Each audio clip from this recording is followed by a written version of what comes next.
సంవత్సరంలో ఒక్కసారి మాత్రమే తెరిచి ఉండే నాగచంద్రేశ్వర ఆలయాన్ని గురించి ఈ వీడియోలో మనం తెలుసుకుందాము. ఈ ఆలయము ఉజ్జయినిలోని మహాకాళ్ మందిరంలో మూడో అంతస్తులో కొలువై ఉంది. హిందూ సంస్కృతిలో పాములను ఆరాధించటం అనేది చాలా రోజుల నుంచి వస్తున్నది. సర్పాలను దేవతల ఆభరణంగా భావిస్తారు. విష్ణుమూర్తి సర్పంపైనే శయనించి ఉంటాడు. పరమేశ్వరుడు సర్పాన్ని కంఠాభరణంగా ధరించాడు. మన దేశంలో ఎన్నో నాగదేవాలయాలు ఉన్నాయి. వాటిల్లో చాలా ప్రముఖమైన దేవాలయము ఉజ్జయినిలోని నాగచంద్రేశ్వర ఆలయము.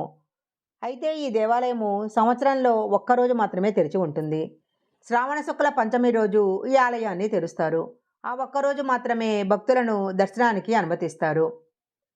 ఆలయం తెరిచి ఉండే ఈ ఒక్కరోజున సర్పరాజుగా భావించే తక్షకుడు ఈ ఆలయంలోనే ఉంటాడట. నాగచంద్రేశ్వర ఆలయము 11వ శతాబ్దానికి చెందినది. ఈ ఆలయంలో ఉండే ప్రతిమ చాలా అద్భుతంగా ఉంటుంది. ఇందులో పడగ విప్పి ఉండే పాముని ఆసనంగా చేసుకొని శివపార్వతులు కూర్చొని ఉంటారు. ఈ ప్రతిమను నేపాల్ నుంచి తెప్పించారని చెప్తుంటారు. ఉజ్జయినిలో తప్ప ఇలాంటి ప్రతిమ ప్రపంచంలో ఇంకెక్కడా ఉండదు. సాధారణంగా మనము సర్పం పైన విష్ణు భగవానుడు శయనించి ఉండటాన్ని చూస్తూ ఉంటాము. కానీ పరమేశ్వరుడు శయనించిన సందర్భాలు మనకెప్పుడూ కనపడలేదు. కానీ ఎక్కడా లేని విధంగా ఉజ్జయినిలోని నాగచంద్రేశ్వర ఆలయంలో బోళాశంకరుడు శయనించి ఉంటాడు. ఈ ప్రతిమలో శివపార్వతులతో పాటు వినాయకుడు కూడా కొలువై ఉంటాడు. ఈ దృశ్యాన్ని చూడటానికి రెండు కళ్ళు కూడా సరిపోవు. నాగచంద్రేశ్వర ఆలయంలోని సర్పం పైన పరమశివుడు శయనించి ఉండటం వెనుక ఒక కథ ప్రచారంలో ఉంది. సర్పరాజైన తక్షకుడు పరమేశ్వరుడి కోసము కఠోరమైన తపస్సు చేశాడట. అప్పుడు శివుడు ప్రత్యక్షమై తక్షకుడికి అమరత్వాన్ని ప్రసాదించాడు. అప్పటి నుంచి తక్షకుడు శివుడి సాన్నిధ్యంలోనే ఉండిపోయాడట. ఈ నాగచంద్రేశ్వర స్వామి ఆలయానికి శతాబ్దాల చరిత్ర ఉంది.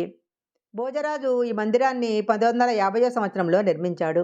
ఆయన తర్వాత సింధియా వంశానికి చెందిన రాణోజీ మహారాజు ఆలయ జీర్ణోద్ధర కార్యక్రమాలని చేపట్టాడు.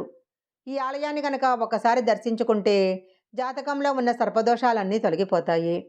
అందుకే నాగపంచమి రోజు ఈ ఆలయానికి భక్తులు విశేష సంఖ్యలో దర్శించుకుంటూ ఉంటారు.